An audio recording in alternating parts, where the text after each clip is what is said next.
1 वर्ष पूर्ण होने के उपलक्ष्य में यहाँ पर इसका वार्षिकोत्सव का प्रोग्राम किया जा रहा है। इसके लिए मैं सभी को अपने दिल की गहराइयों से सभी को बहुत बहुत मैं बधाई देती हूँ और मेरी बहुत ढेर सारी शुभकामनाएं आप सभी सदस्यों को मेरी ओर से बहुत बहुत शुभकामनाएं हैं।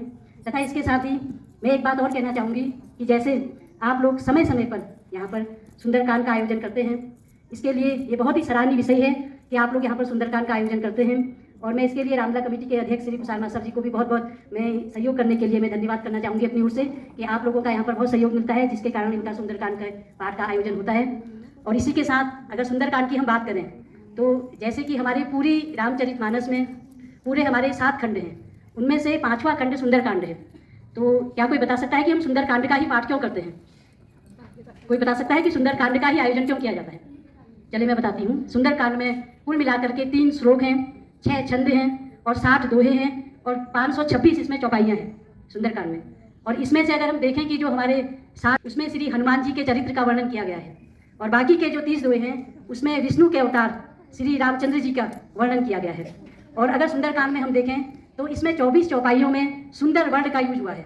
इसमें से 24 चौपाइयों में सुंदर वर्ड का यूज हुआ है, इस्तेमाल हुआ है और इसीलिए इसको सुंदरकांड कहा जाता है। क्योंकि सुंदरकांड एक ऐसा कांड है जिसमें माता जानकी और सीता माता का और श्री रामचंद्र जी का जो विरह जो था वो दोनों जो है विरह में थे, किसी को पता नहीं था कि कौन कहाँ है।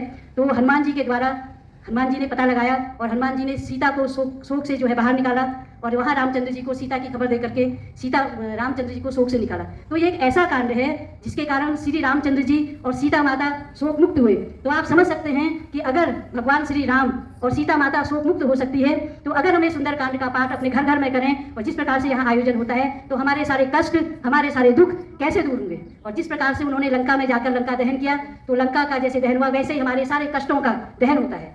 तो इस प्रकार से सुंदरकांड का यहाँ पर जो है पाठ किया जाता है।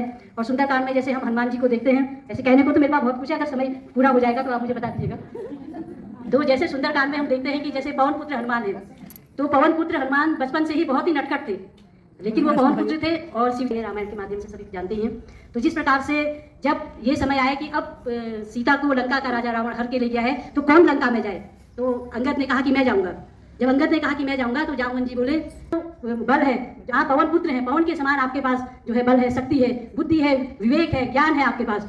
पवन तनय बल पवन समाना, बुद्धि विवेक विज्ञान निधाना, कवन सो काज कठिन जग माही, जो नहीं होत तात तुम माही। ऐसा कौन सा कार्य है जो आप नहीं कर सकते हैं। आप सभी लोग आप इसके लिए जो है उसके जो है पात्र हैं। और इसके साथ मैं यहाँ पर एक घोषणा करती हूँ कि मैं आपकी समिति को अपनी ओर से 5100 रुपये की राशि या सहयोग राशि के रूप में देती हूँ। और इसी के साथ बहुत बहुत धन्यवाद।